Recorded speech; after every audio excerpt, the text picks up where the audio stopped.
Assalamualaikum warahmatullahi wabarakatuh. Waalaikumsalam warahmatullahi wabarakatuh. Bismillahirrahmanirrahim. Alhamdulillahi rabbil alamin. Wa bihi nasta'inu ala umurid dunya waddin. والصلاة والسلام على أشرف الأنبياء والمرسلين وعلى آله وأصحابه المجاهدين الطاهرين أما بعد. Saudara-saudara kaum muslimin rahimakumullah. Pembangunan fisik material yang tanpa diimbangi dengan nilai-nilai agama sering cenderung membentuk manusia yang materialistis. Tolok ukur dan sudut pandang dari segala persoalan hanya terbatas kepada benda yang nyata yang berada di sekitarnya. Akibatnya muncullah pola hidup konsumer yang tujuannya tidak lain adalah prestise, harga diri, kebanggaan, dan kemegahan. Maka terjadilah perlombaan di dalam mengejar sesuatu yang bernama materi. Mereka menyangka bahwa itu semua dapat mengekalkan kebahagiaan, dapat menunjang kehidupan yang langgeng. Ada yang berlomba-lomba mengejar-ngejar harta. Seluruh waktu dalam hidupnya habis untuk mengejar harta. Tidak peduli siang atau malam, sore atau pagi. Sujud tidak lagi sempat, Allah dilupakan dengan agama jauh.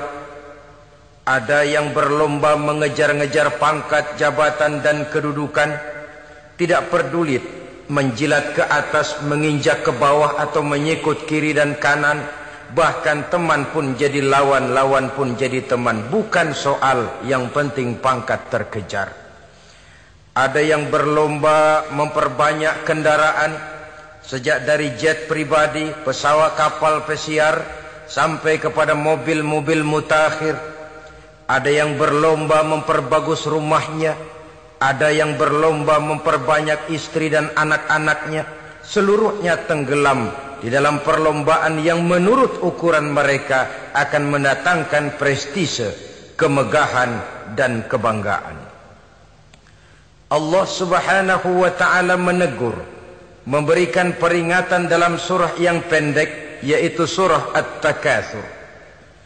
Alhaakumut takatsur hatta zurtumul maqabir kalla sawfa ta'lamun. Alhaakum ay shaghalakum an ta'ati rabbikum. Kamu telah lalai daripada taat kepada Tuhanmu, dan yang menyebabkan kamu lalai itu tidak lain at-takatsur. At-takatsur artinya at-tabahi bi kathrati mata'id dunya. Bermegah-megah dengan memperbanyak kesenangan hidup duniawi. Dengan kata lain, berlomba-lomba mengejar kemegahan duniawi telah menyebabkan kamu lalai daripada mengingat, daripada taat kepada Allah Subhanahu wa ta'ala. Apabila orang cenderung materialistis, seluruh kegiatan hidup dikerahkan untuk berlomba memperbanyak materi. Apa namanya harta benda, apa namanya rumah, apa namanya pangkat dan jabatan. Maka dikala itu seseorang akan sangat mudah lalai daripada taat kepada Allah Subhanahu wa ta'ala. Hilanglah kesadaran bahwa sesungguhnya apapun yang kita miliki dalam kehidupan dunia ini tidak lain hanya barang titipan sementara. Kita cari, kita kejar, tapi setelah kita dapatkan, jangan dia dijadikan tujuan. Jadikanlah dia sebagai alat. Apabila harta benda duniawi sudah dijadikan sebagai tujuan daripada kehidupan, maka sesungguhnya kita sudah terseret dalam satu siklus, satu lingkaran setan yang tidak akan pernah berujung. Sebab manusia dalam berhadapan dengan materi duniawi tidak akan pernah mengenal kata cukup, tidak akan pernah mengenal kata puas, dan tidak akan pernah bertemu dengan titik. Selalu koma, selalu kurang, selalu tidak ada cukupnya. Apalagi kalau bicara soal keenakan, kenikmatan, kesenangan, itu cuma sekedar sudut pandang saja. Saudara barangkali kalau menghayal akan berkata, alangkah enaknya jadi menteri, naik mobil empuk ber-AC kemana-mana disambut. Menteri juga barangkali akan berhayal seperti saudara, alangkah enaknya jadi rakyat biasa, bebas duduk angkat kaki di warteg tanpa ada yang mengamankan, tanpa harus terikat oleh protokol-protokolan, tanpa harus diatur ini dan itu. Jadi perbedaan cuma sudut pandang saja. Mungkin tukang bakso melihat tukang cukur itu enak, sebab kepala siapa saja bisa dipegang. Tapi barangkali juga tukang cukur melihat tukang bakso itu enak, dan begitulah selanjutnya. Keenakan cuma perbedaan sudut pandang. Saudara-saudara kaum muslimin rahimakumullah. Oleh sebab itu agama memberikan kesadaran seluruh yang kita miliki, yang dititipi oleh Allah dalam kehidupan ini berupa materi keduniaan, hakikatnya adalah alat dan bukan sebagai tujuan. Apabila alat sudah kita jadikan tujuan, kita akan terjebak ke dalam satu perlombaan yang justru akan mencelakakan kita sendiri. Inilah yang saya maksud dengan sirkuit celaka. Perlombaan yang hanya membuat kita jerih, payah, keringat bercucuran, tenaga terkuras, tapi tidak akan pernah sampai ke garis finish. Karena memang tidak ada garis finishnya. Betapapun jauhnya satu perlombaan, dia mesti punya garis finish. Tapi kalau sudah at-takatsur, berlomba bermegah-megah diri, maka barangkali tidak akan pernah ada garis finishnya. Kita akan terseret dalam lingkaran setan berputar di seputar itu, tanpa tahu kapan berhenti dan di mana titiknya. Agamalah yang memberikan kesadaran. Alhaakumut takatsur. Bermegah-megahan telah membuat kamu lalai daripada taat kepada Allah Tuhanmu. Semua sadar bahwa kita diciptakan tidak lain adalah untuk mengabdi kepada Allah. Nilai pengabdian ini sering lentur, nilai pengabdian ini sering luntur, manakala kita sudah berlomba-lomba bermegah-megah dengan materi kehidupan dunia. Islam jelas tidak menganjurkan penganutnya jadi orang miskin. Bahkan Imam Ali karramallahu wajhah pernah mengatakan, kemiskinan bisa menyebabkan kekufuran. Ayat yang pertama turun juga kita tahu, Iqra, baca olehmu. Kan seolah-olah Quran cuma tidak langsung saja bilang, hai orang Islam, kamu jangan jadi bodoh. Kebodohan menimbulkan kemiskinan, kemiskinan mendekatkan kita kepada kekufuran. Jadi miskin sama kufur tetangga. Artinya dalam kondisi miskin, kemudi hati itu mudah terombang-ambing. Oleh sebab itu sering kemiskinan umat Islam ini dimanfaatkan oleh orang-orang lain untuk menyebarkan agamanya. Padahal agama adalah soal keyakinan yang tidak mungkin ditunjang dengan supermi, ditunjang dengan beras, pakaian, obat-obatan, beasiswa. Agama adalah soal keyakinan. Keyakinan adalah soal kebenaran, dan kebenaran itu adalah milik bersama. Tujuan diciptakannya manusia tidak lain adalah untuk melaksanakan ibadah. Kalau orang tenggelam dalam perlombaan memperbanyak harta, mempertinggi kedudukan, memperindah segala macam yang sifatnya duniawi, biasanya itu akan membuat dia lalai dari taatnya kepada Allah Azza wa Jalla. Kadang bukan hanya lalai daripada taat, juga sering terjebak kepada maksiat. Karena kalau pola pandang dan tolok ukur sudah benda duniawi semata-mata, sangat tidak mustahil orang lalu terjebak ke dalam prinsip menghalalkan segala cara. Asal sudah tujuan tercapai, cara apapun halal. Akhirat nomor 18. Nah, bukankah memang barangkali kita sejak kecil sudah dilatih untuk materialistis. Umpamanya, kita hanya sering dilatih untuk takut kepada yang konkret-konkret saja. Takut kepada yang nyata-nyata saja. Seorang ibu kalau menakuti anaknya, aduh nak, kenapa ini kau kerjakan? Kalau bapakmu tahu, waduh, habis kamu. Ya, kita lihat, kalau bapakmu tahu, kalau polisi tahu, kalau hansip tahu, kalau satpam tahu. Tapi jarang seorang ibu menanamkan kepada anak, nak, kenapa ini yang kau lakukan, nak? Bukankah kau tahu Allah lihat, Allah tahu, Allah dengar, Allah, nak. Diajarkan takut kepada yang gaib. Karena kalau takut dia kepada polisi, dia pasti bisa cari tempat lain dong yang polisi kagak lihat. Kalau takut dia kepada satpam, minggir dong ke tempat yang kira-kira satpam nggak lihat. Tapi kalau sudah takut itu terpulang kepada Allah, kepada yang gaib, tidak sejengkal tanah pun yang terhalang dari pengetahuan Allah. Tapi itulah salahnya kita. Sejak kecil anak-anak sudah kita latih untuk takut hanya kepada yang konkret-konkret saja. Akibatnya sampai dia besar melembaga dalam kehidupannya. Dia nyolong, kata temannya, kamu nyolong ya? Iya. Kok nyolong sih? Emang? Kenapa nyolong? Biarin.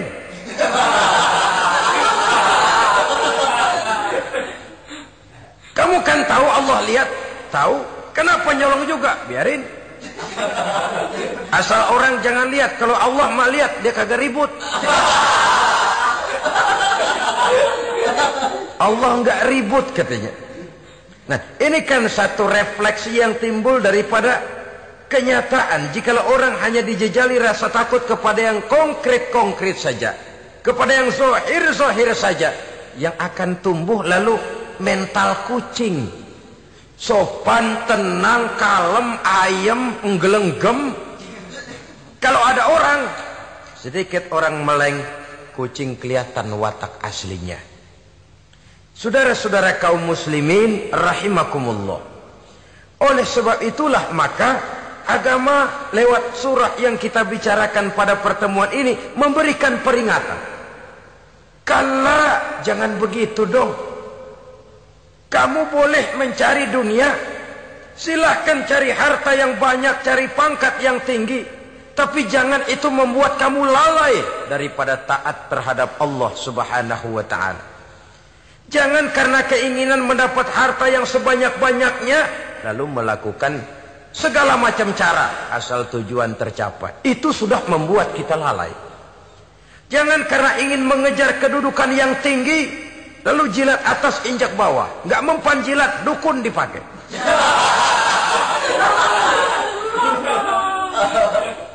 Itu kan sudah membuat kita lalai.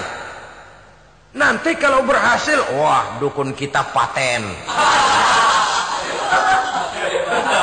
Tapi kalau gagal, dukun sialan, kagak mampu. Hilanglah Allah dalam kehidupan kita. Makin materialis, dan perlombaan ini membawa kita kepada kecelakaan. Kala, sekali-kali jangan begitu. Berlomba boleh, cari uang yang banyak. Tapi setelah uang didapatkan, jadikan dia sebagai alat, jangan dijadikan sebagai tujuan. Saudara, bekerjalah, yang giat, carilah uang. Tapi setelah dapat, ajak ngomong tuh duit. Bagaimana ajak ngomongnya? Gini, duit, setengah mati gue nyari lo duit lo. Sore, pagi, siang, malam, peras keringat, banting tulang kaki, jadi kepala, kepala jadi kaki, nyariin lo duit. Sekarang kamu sudah saya dapatkan, kamu milik saya duit. Karena kamu milik saya, jadilah kamu budak saya. Jangan saya yang jadi budak kamu. Ini idealnya. Kamu harus jadi budak saya, jangan saya yang jadi budak kamu. Nyatanya kan ada orang nyari duit, setelah duitnya banyak dibudakin oleh duit. Dia sendiri tidak bisa merasakan kesenangan daripada duitnya, konon lagi orang lain. Mau ke pasar ngitung 16 kali. Naik bajai, 1000. 1000 itu kalau ratusan semua 1000 lembar. Hitung-hitung, mendingan jalan kaki. Jalan kaki, tengah hari bolong, panas, kan dibudakkan oleh uang. Cari karier, kejar pangkat, kejar kedudukan. Setelah ditemukan itu, jadikan dia sebagai alat, jangan dijadikan tujuan. Pangkat kau milikku, karena kau milikku kau harus jadi budakku, jangan aku yang jadi budak kau pangkat.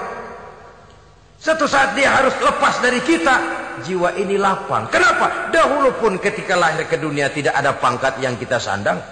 Dahulu pun ketika lahir ke dunia tidak ada harta yang kita bawa. Jadi harta itu, pangkat itu, kedudukan itu ada dalam hati, tapi tidak berurat dan berakar. Kalau dia berurat dan berakar dalam hati, berat misah sama harta itu. Berat. Sekedar ngasih fakir miskin cepet juga berhitungnya 17 lembar.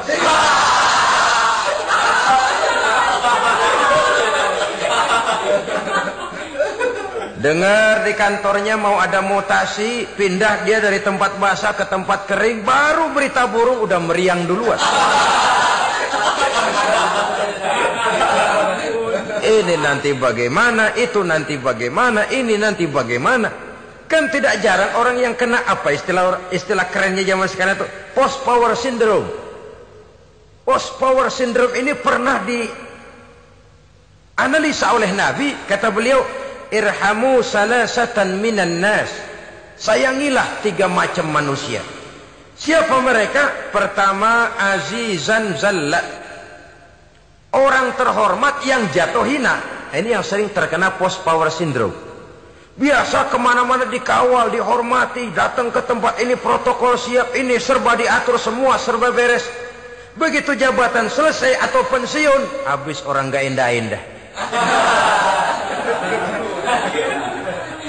Dia lihat orang diemin aja, orang diemin dan orang tonton.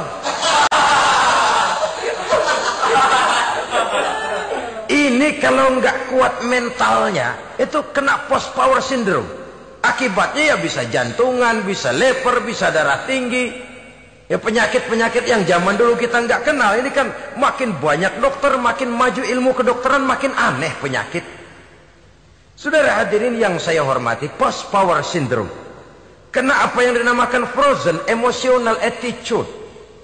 Tidak kuat menghadapi kenyataan. Azizan zalla, orang terhormat yang jatuh hina, itu sangat perlu dikasihani. Yang kedua, ghaniyan qad iftaqara, orang kaya jatuh miskin. Ini juga sama. Biasa hidup apa ada, serba ada, lalu harus hidup apa adanya. Ini kalau kurang kuat benar-benar membleh ini.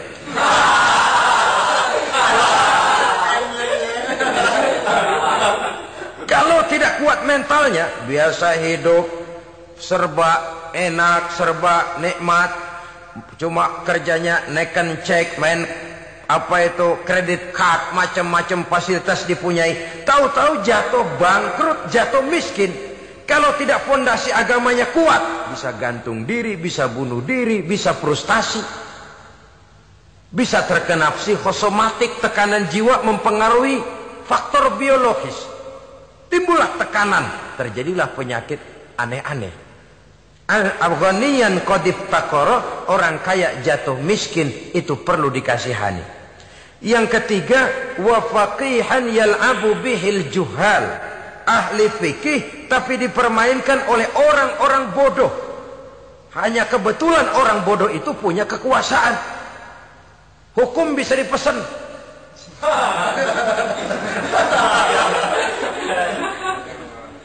Aturannya haram, Ustaz, dah haram dikit aja dah.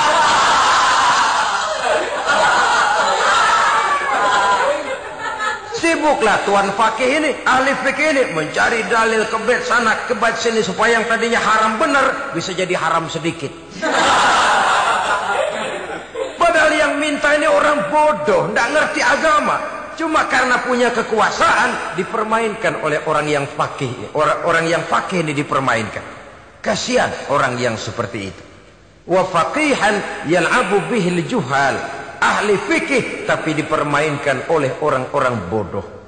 Akibatnya karismanya hilang, wibawanya lenyap.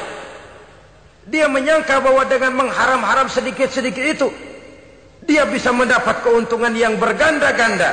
Padahal akibatnya itu hanya akan membawa kecelakaan saja. Allah peringatkan benar, kala sekali-kali jangan begitu. Cari uang yang banyak silahkan. Ngejar kedudukan yang bagus boleh. Bikin rumah yang hebat silahkan. Ada kendaraan bagus silahkan. Tapi jangan sampai kamu terjebak kepada sirkuit celakai. Perlombaan yang tidak ada garis finishnya. Sering dicontohkan orang menghayal, melamun. Kamu kenapa enggak mau ibadah? Lah bagaimana mau sembahyang, saya di Jakarta masih ngontrak.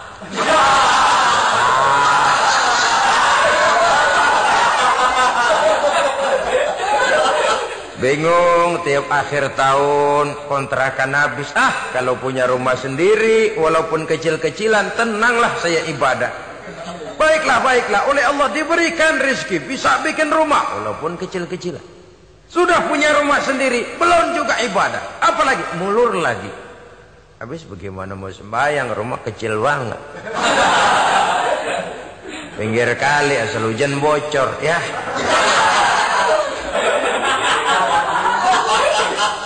Kalau bisa punya rumah permanen, rajin dah ibadah dah. Iyalah, diberikan rezeki, bisa bikin rumah besar. Kamarnya banyak, halamannya luas. Kendaraan belum ada. Perabotan belum lengkap. Sudah ada kendaraan, belum kayak orang-orang. Sudah kayak orang-orang, masih sama dong, kudu di atas. Kapanlah selesainya? Kala sekali-kali jangan begitu. Jangan kamu mengumpulkan harta bermegah-megah membuat kamu lalai dari taat kepada Tuhanmu. Engkau tinggalkan rukuk dan sujud, engkau jauh dari masjid, engkau kering dari kehidupan beragama. Sebab itulah maka pembangunan fisik material tidak bisa dipisahkan dengan pembangunan mental spiritual. Tidak hanya cuma dalam teori, tapi juga harus dalam praktek. Selalu pembangunan yang hanya mengarah kepada fisik material, jauh dan kering dari agama, hanya akan melahirkan manusia-manusia materialistis yang terjebak di dalam sirkuit celaka, perlombaan yang tidak pernah mengenal garis finish. Sebab itu agama mengajarkan, orang kaya itu siapa sih? Yang banyak duit? Belum tentu.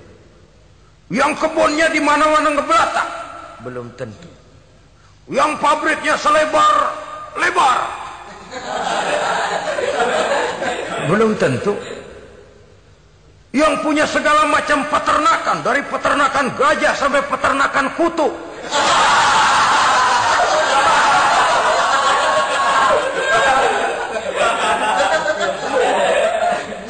Belum tentu.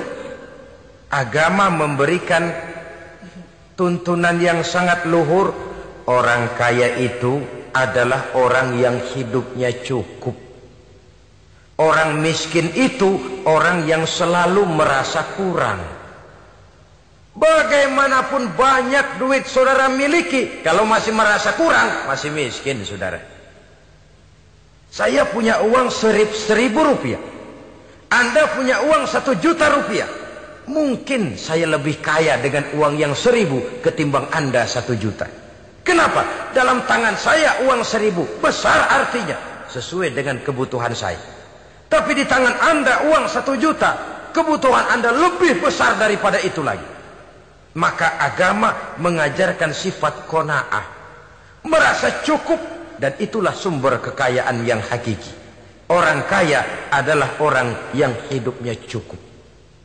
Kalla saufa ta'lamun.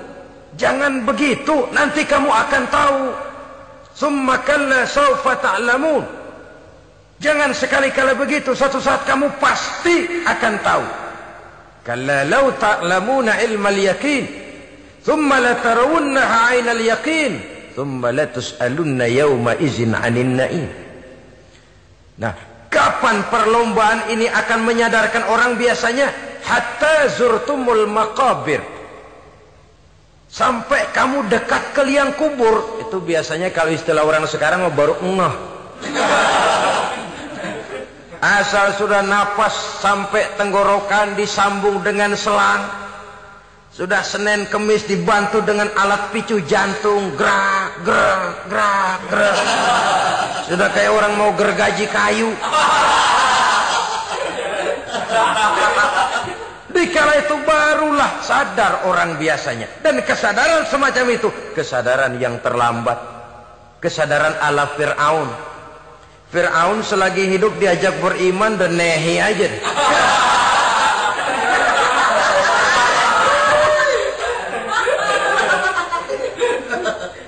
Tapi ketika dia tenggelam di lautan merah bersama seluruh tentaranya, dikala napas hampir terputus, keluar ucapannya, amantu bi Rabbi Musa wa Harun. Aduh, kalau begini mah saya juga percaya kepada Tuhannya Musa dan Harun. Saya beriman kepada Allah. Lagi timbul tenggelam mau sekarat baru beriman. Hatta zurtumul maqabir. Kamu telah lalai dari sebab bermegah-megah sampai kamu masuk ke liang kubur, dekat ke liang kubur. Kalimat zurtum di sini menjelaskan bahwa kubur itu tidak selamanya. Zurtum itu dari kalimat zaro ya zuru, berziarah. Orang berziarah kan sebentar. Ke kubur itu sama dengan berziarah kita di situ. Sebentar, tidak akan selamanya, tidak akan kekal dalam kubur. Bahwa kubur itu cuma satu halte dari sekian halte yang harus kita jalani. Hatta zurtumul maqabir ay mutum wa dufintum fil kubur. Sampai kamu mati, dikubumikan dalam kubur, barulah kamu sadar bahwa perlombaan itu hanya sia-sia. Bahwa perlombaan itu tidak akan pernah mengenal garis finish. Bahwa perlombaan itu akan membuat kamu celaka. Begitulah umumnya kebanyakan orang yang terjebak ke dalam paham materialis, baru menyadari kesalahan langkahnya pada saat napas sudah sampai di tenggorokan. Ternyata uangnya yang miliaran rupiah tidak sanggup menyambung nafasnya.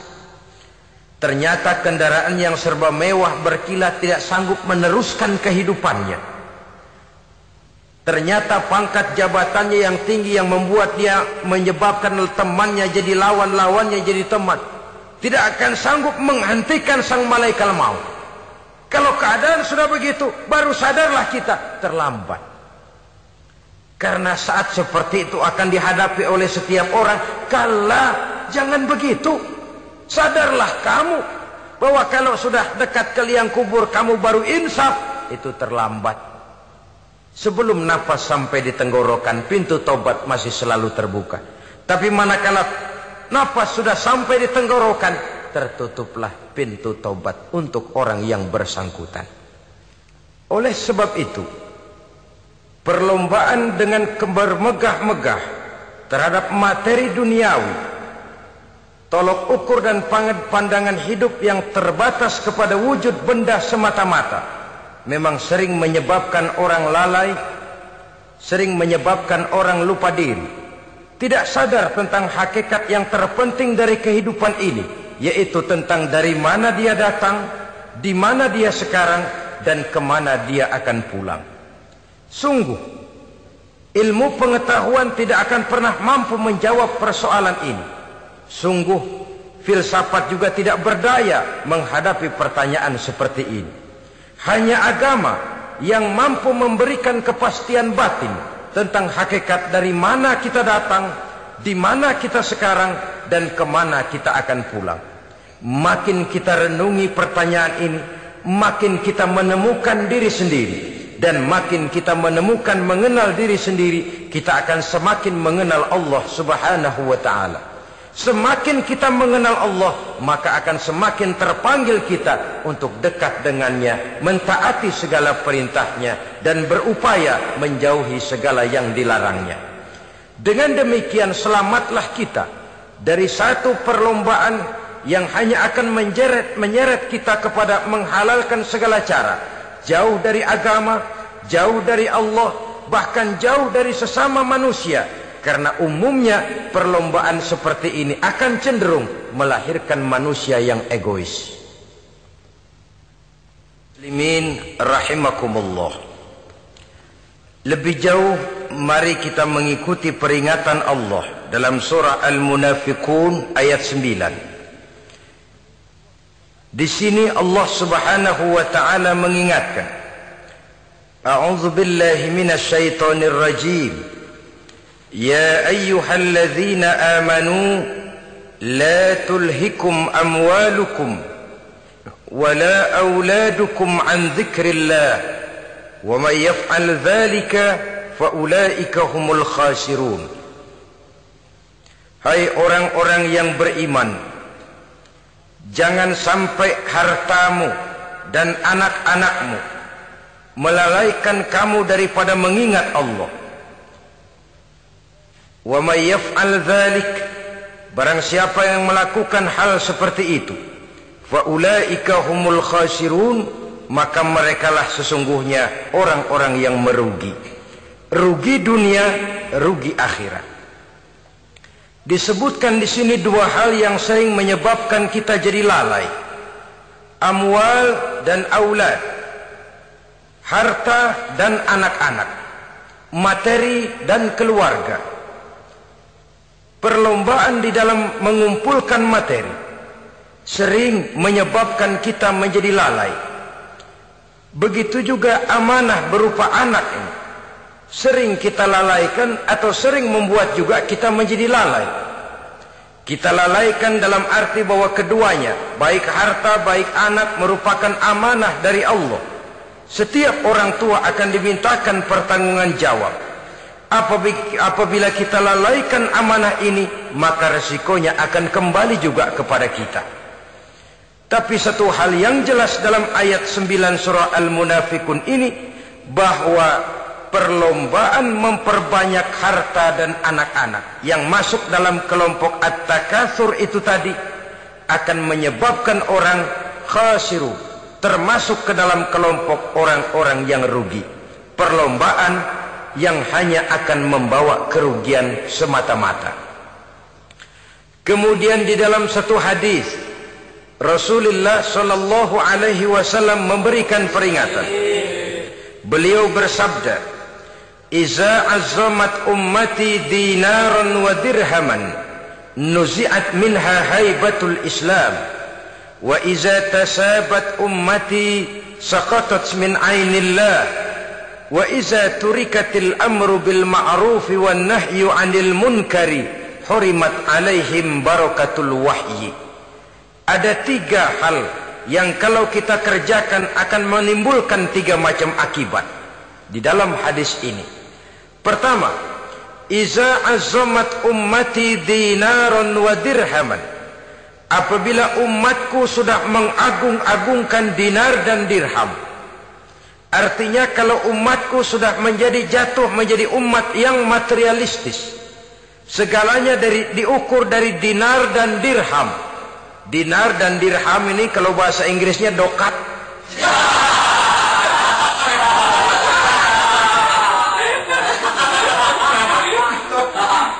Segalanya diukur dari segi dinar dan dirham saja. Nuzi'at minha haibatul Islam, akan dicabutlah kehebatan Islam dari mereka. Memang ada kalanya kita berkata bahwa tanpa uang kita tidak bisa berbuat apa-apa. Tapi kalau itu dijadikan landasan dari segala sesuatu, itu yang dijadikan ukuran, itu yang dijadikan tujuan, kita hakikatnya sudah gagal sebelum melangkah. Apapun saja profesi kita, apabila sudah menjadi pendewa dinar dan dirham, akan hilanglah kehebatan Islam, akan dicabut kehebatan Islam itu. Umat Islam bisa dibeli, ulama bisa dikontrak, kiai bisa dicarter. Saudara hadirin ma'asyiral muslimin rahimakumullah. Apabila umatku sudah membesar-besarkan dinar dan dirham, bermegah-megah dengan itu, berlomba-lomba memperbanyak itu yang menjadi tujuan dan tolok ukur dari segala kegiatan, nuzi'at minha haibatul Islam, akan dicabutlah kehebatan Islam. Hilang itu wibawa. Walaupun dia bernama umat mayoritas dalam jumlah, tetapi dia minoritas dalam peranan. Mayoritas dalam bilangan, tapi minoritas dalam percaturan kegiatan hidup ini. Kita ingat di zaman pengembangan Islam di masa Rasulullah sallallahu alaihi wasallam, mereka berlomba-lomba mengorbankan dinar dan dirhamnya untuk kepentingan agama. Bukan mengorbankan kepentingan agama untuk mencari dinar dan dirham. Kita di zaman sekarang sering terjadi penjungkiran nilai, terbalik yang kita amalkan. Nabi Ibrahim mengorbankan putranya Ismail untuk kepentingan agama. Kita sering sekarang ini mengorbankan kepentingan agama untuk anak-anak kita. Dulu anaknya yang dikorbankan buat agama. Sekarang agamanya dikorbankan buat anak. Dulu dinar dan dirham dibelanjakan untuk menopang agama. Sekarang agama dijadikan alat untuk mencari dinar dan dirham. Saudara-saudara kaum muslimin rahimakumullah, memang apabila dinar dan dirham digunakan untuk penyangga perjuangan, itulah idealnya. Saya katakan tadi, dinar, dirham, uang, dunia cuma sekedar alat, bukan sekedar tujuan. Kita memerlukan alat ini. Membangun pesantren tidak cukup dengan semangat. Membangun rumah sakit Islam tidak cukup dengan pidato. Membangun masjid tidak cukup dengan semangat menggebu-gebu. Kita perlu semen, kita perlu pasir, kita perlu batu kali, kita perlu besi, dan itu semua beli. Tidak turun dari langit seperti turunnya embun di waktu pagi. Tidak mungkin rumah sakit Islam muncul ke permukaan hanya dengan simsalabim abrakadabra.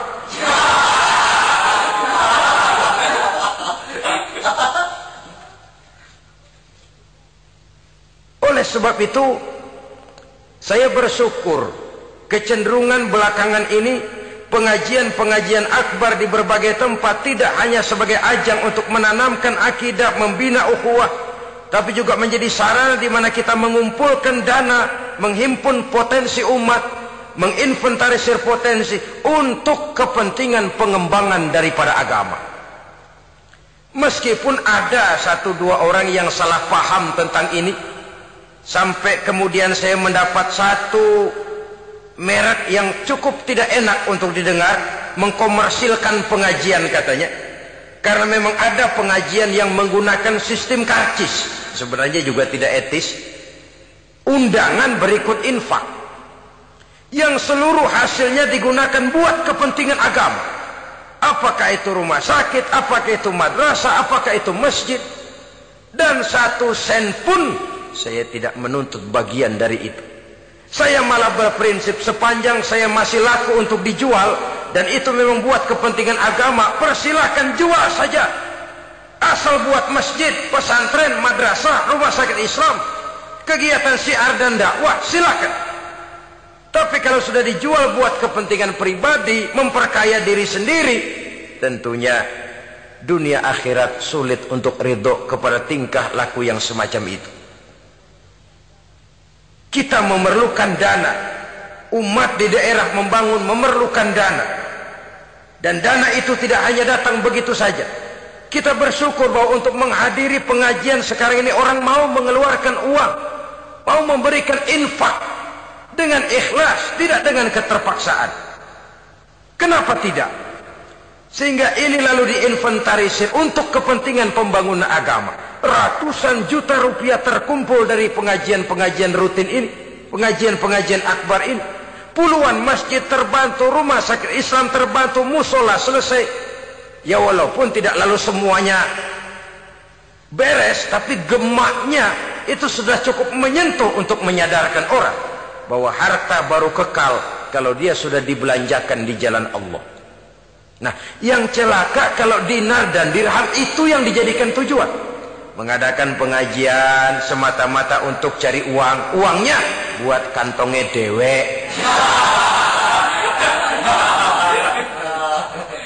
Itu yang membuat dicabutnya kehebatan Islam itu. Segalanya diukur dari sudut itu. Sehingga ketika seseorang datang bertanya tentang hal-hal yang berkaitan dengan ini, maka hal semacam ini sesungguhnya satu nikmat yang perlu kita syukuri sepanjang menginventarisir potensi umat benar-benar digunakan buat kepentingan daripada agama kita. Jadi peringatan tegas dari Nabi ini, iza azzamat ummati dinaron wa dirhaman nuzi'at minha haibatul Islam. Apabila umatku sudah mengagung-agungkan dinar dan dirham, maka akan dicabutlah kehebatan Islam dari tengah-tengah mereka. Remeh saja orang memandang kita, enteng saja orang memandang kita. Satu. Yang kedua, peringatan Nabi, wa iza tasabat ummati saqatat min ainillah. Apabila umatku sudah saling mencaci maki, apabila umatku sudah saling berbantah-bantahan, saqatat min ainillah, jatuhlah mereka dalam pandangan Allah. Kalau sesama umat ini sudah saling menjelekkan, apakah yang menjelekkan itu lebih bagus dari yang dijelekkan di hadapan Allah? Dua-duanya sama rendahnya. Pribadi saya mungkin puas kalau saya bisa menghantam saudara di depan umum, menjelek-jelekkan nama saudara. Tapi lebih baikkah saya dalam pandangan Allah? Sama rendahnya dengan orang yang saya jelekkan. Itu pun kalau yang dijelekkan benar-benar jelek. Kalau cuma sekedar fitnah, wah, lebih celaka lagi nasib si orang itu tadi. Ini artinya menyadarkan kita bahwa umat ini sudah diikat dengan akidah. Beraneka ragam kita, tapi harus ada kebersamaan. Berbeda kita, tapi harus satu. Sebagai satu ummatan wahidah, satu umat yang satu. Oleh sebab itu, persamaannya lah yang harus kita angkat ke permukaan, bukan perbedaannya yang kita perbesar. Sudah datang waktunya umat Islam bangun dari tidurnya. Jangan lagi dibuai oleh irama mayoritas. Sudah lewat masanya kita bertengkar karena persoalan-persoalan kecil yang tidak prinsip. Sudah datang waktunya umat Islam bersatu, menyusun saf yang lebih lurus, oleh karena ia dihadapkan kepada tantangan-tantangan yang tidak semakin ringan.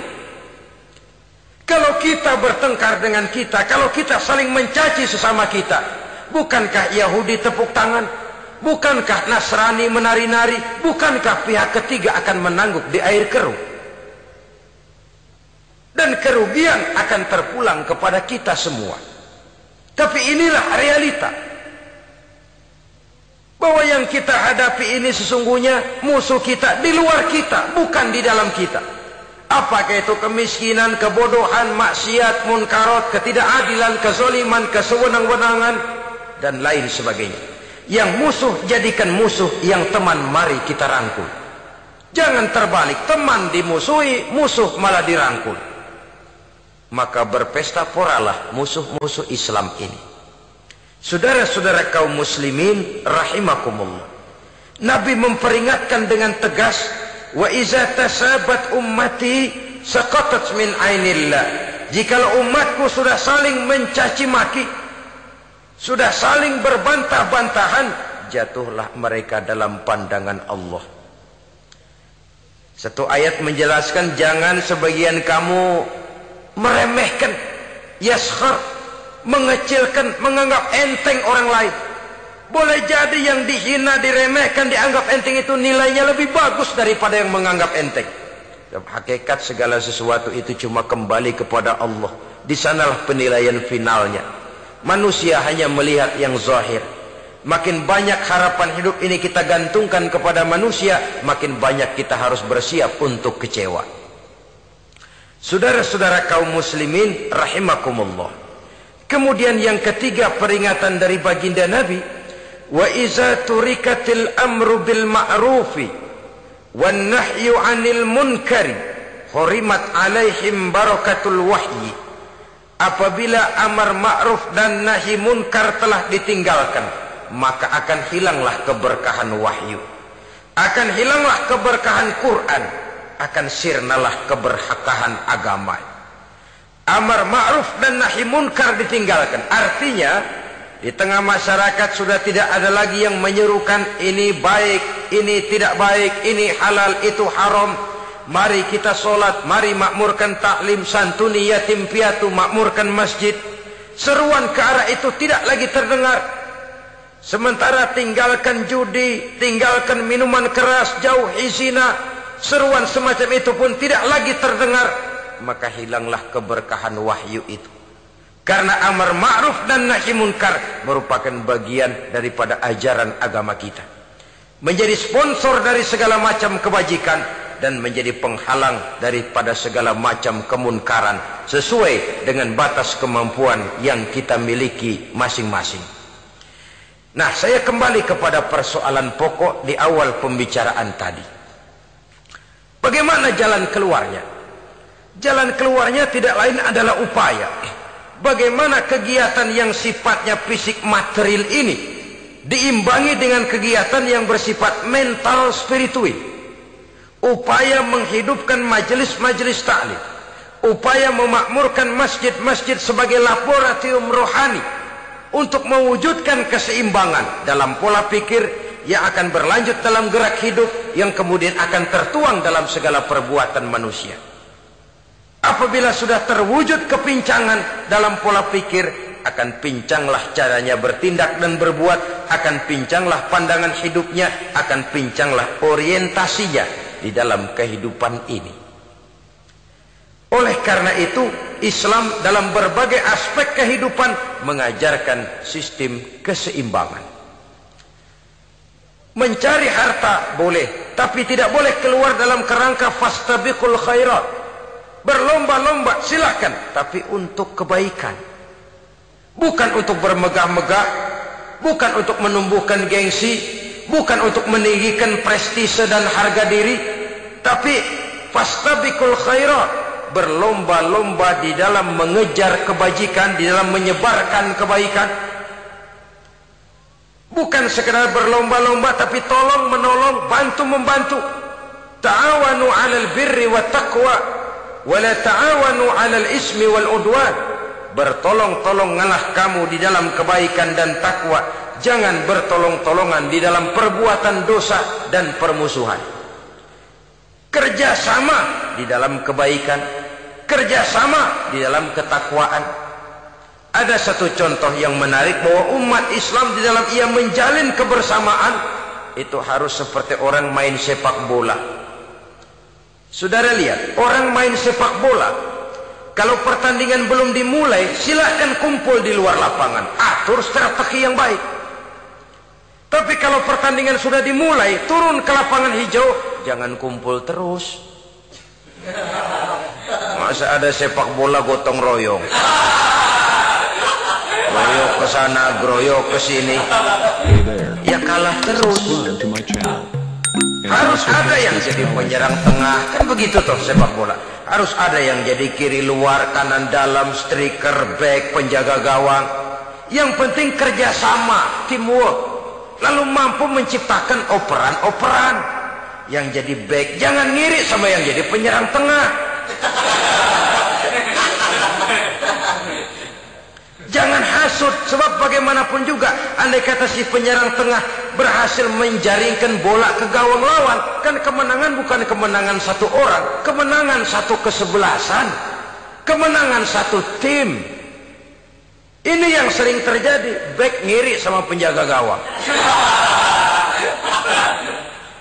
lalu penjaga gawang ngiri sama penyerang tengah, penyerang tengah ngiri sama kiri luar. Ya kapan mau menggolkan ke gawang lawan? Kita ini satu kesebelasan, posisi boleh berbeda. Umat Islam itu harus ada yang jadi camat, lurah, bupati, gubernur, menteri, jadi jenderal, jadi konglomerat, jadi pengusaha, jadi teknokrat. Yang penting kerjasama, teamwork, mampu menciptakan operan-operan yang akurat. Diego Armando Maradona, enggak pakai dia, enggak. Itu katanya maha bintang, gagah, hebat, bintang lapangan hijau. Kapan Maradona hebat? Kalau ditunjang oleh 10 temannya yang lain, merupakan satu kesebelasan. Bagaimanapun hebatnya Diego Armando Maradona, kalau dia sendirian lawan satu kesebelasan, remek.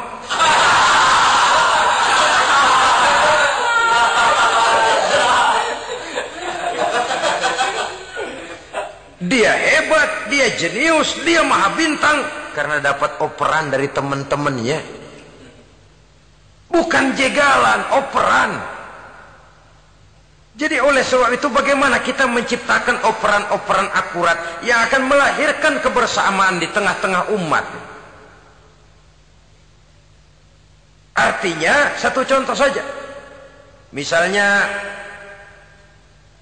seorang pengusaha besar, oleh karena kesibukannya di dunia bisnis, tidak perlu jadi ketua pembangunan musola. Tapi kalau ada musola belum selesai, operan. Operannya itu yang penting. Apa yang dioper itu? Semen, apa batu kali, apa besi? Yang penting operan. Operannya akurat. Kadang-kadang ada terjadi juga frustasi ngelihat lawan kesebelasannya terlalu kuat, ngoper ke gawang sendiri. Jebol. Kan sering terjadi begitu. Muslim didukung oleh umat Islam, ketika punya posisi menguntungkan malah mempersulit Islam. Ini kan ngoper ke gawang sendiri, bunuh diri namanya. Boro-boro jebolin gawang lawan, asal jangan bunuh diri juga lumayan. Jadi kalau saja kita mampu menciptakan kebersamaan seperti ini, baju boleh berbeda. Seorang muslim boleh dibungkus baju ABRI, boleh dibungkus baju dokter, boleh dibungkus baju teknokrat, boleh dibungkus baju konglomerat, sekedar baju. Tapi kalau terbukalah baju itu, kelihatan dadanya, terbersit nilai imannya, meresap sampai ke tulang sumsumnya. Dan pada saat Islam dikuti-kuti, akan timbul kecintaannya, akan timbul saya muslim dan saya bangga dengan Islam saya. Saya muslim dan saya mau berbuat untuk Islam saya. Saya muslim dan saya siap mati untuk Islam saya. Dengan baju apapun dia terbungkus, kalau roh, jiwa dan semangat semacam ini tertanam, saya yakin kita umat Islam akan mampu berbuat lebih banyak dengan mewujudkan operan-operan akurat yang sangat diharapkan oleh umat itu tadi.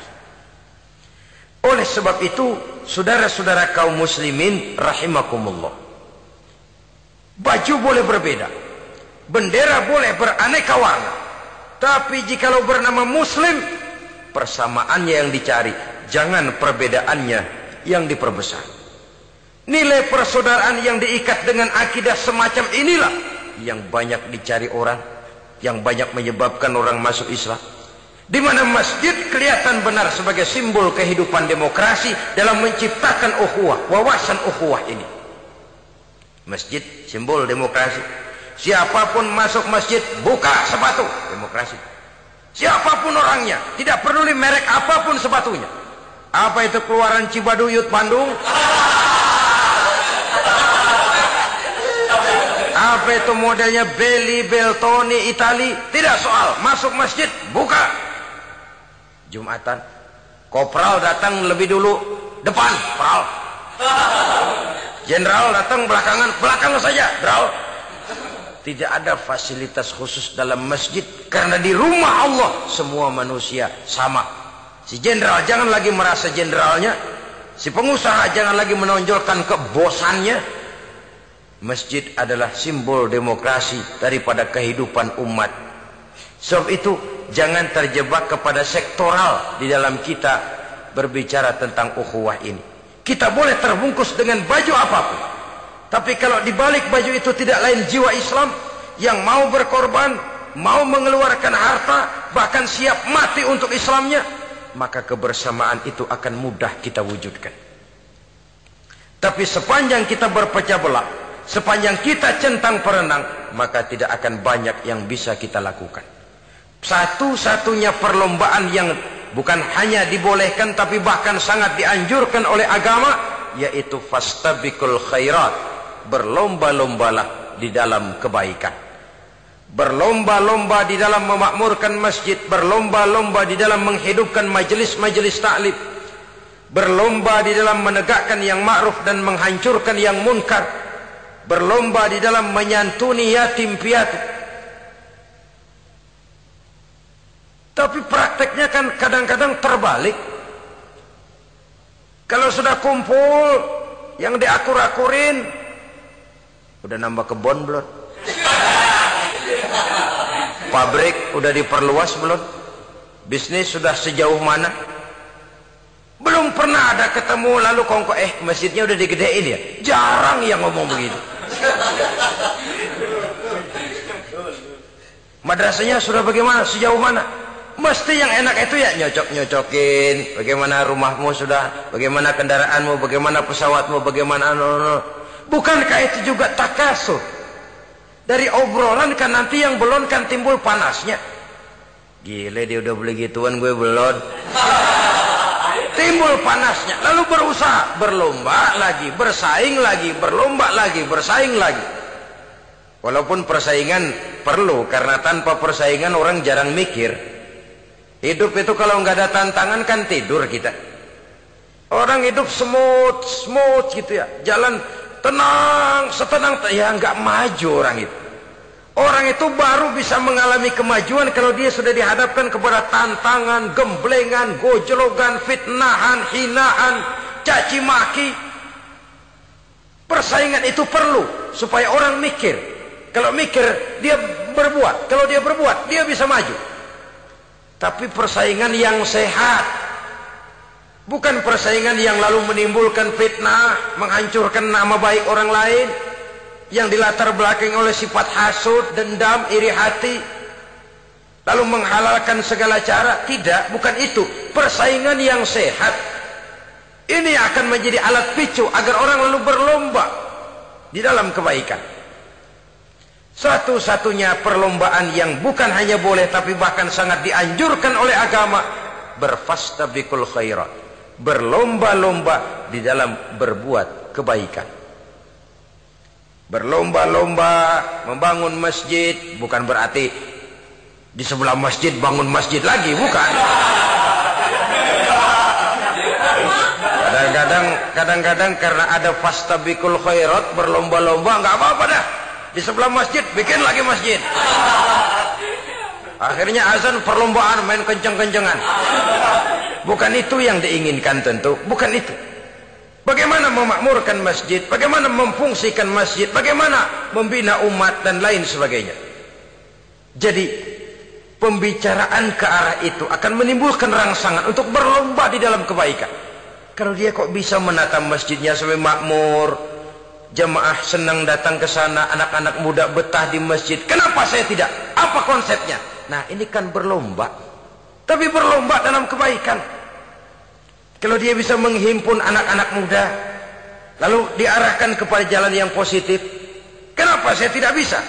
Dia punya potensi yang saya juga punya. Berlomba di dalam kebaikan. Perlombaan semacam ini akan memberikan ketentraman karena jalan yang ditempuh jalan ibadah. Tapi kalau perlombaan materi, at-takasur tadi, yang timbul bukan ketentraman, panas. Karena panas, udah dekat, panas kan tetangganya hasud, dengki, iri hati, sakit, demam, orang lain maju, meriang. Lah kalau sudah begitu, hasud yang jadi bisikan hati, ya sudah, segala macam cara dilakukan untuk menjatuhkan orang lain. Dan itu sudah bukan lagi persaingan yang sehat. Saudara-saudara kaum muslimin rahimakumullah. Oleh sebab itu kita tutup pertemuan singkat kali ini dengan satu kesimpulan, bahwa harta adalah sekedar alat, bukan tujuan di dalam kehidupan. Tanpa harta barangkali orang sulit untuk bahagia. Tapi harta semata-mata tidak merupakan jaminan bahwa orang lalu akan bahagia. Termasuk di dalam kata harta ini pangkat, jabatan, kedudukan, anak, istri, keluarga, rumah, tanah, pabrik, kebun, peternakan, dan lain sebagainya. Perlombaan yang dianjurkan di dalam agama adalah perlombaan untuk berbuat kebaikan. Maka masalahnya sekarang, bagaimana kita memanfaatkan harta ini untuk sebanyak-banyak kebaikan yang bisa kita lakukan. Semoga kita mampu melakukannya dan kita tidak termasuk dalam orang-orang yang celaka yang lantaran bermegah-megah dengan kesenangan dunia saja. Terima kasih atas segala perhatian. Mohon maaf atas segala kekurangan. Usikum wa nafsi bitaqwallah. Wassalamualaikum warahmatullahi wabarakatuh. Waalaikumsalam warahmatullahi wabarakatuh.